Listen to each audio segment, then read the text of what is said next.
A year after defying statewide health orders by continuing to hold indoor services, a Sacramento area megachurch pastor is offering religious exemption letters to those who don't want a COVID-19 vaccination.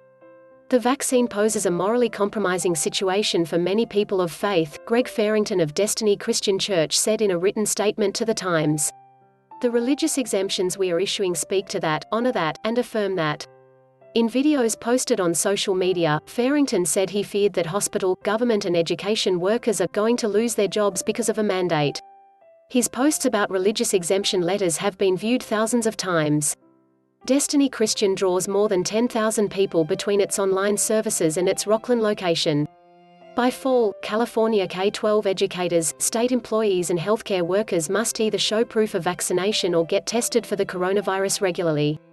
Exemption letters aren't necessary for those workers, since there is no state vaccination mandate, said Michelle Mello, a professor of law and medicine at Stanford University. Those who don't want the vaccination can get regularly tested. You have to do one of two things to protect other people from the risk that you pose to them, Mello said. That's not a mandate. A mandate is when you withhold an important benefit because a person declines to receive vaccination. Farrington said he worked with his church's legal team to draft the religious exemption letter. His spokesperson, Tanner DiBella, declined to share a copy of the letter with The Times.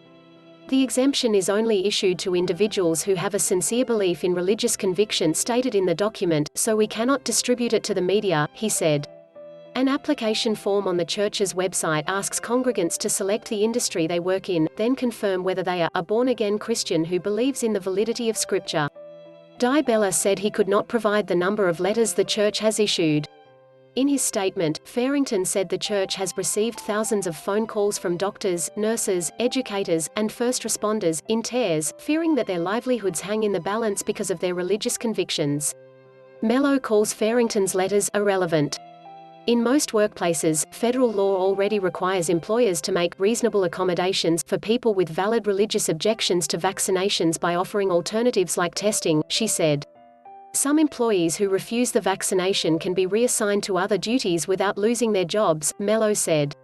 For example, a nurse can move from the intensive care unit to the claims office.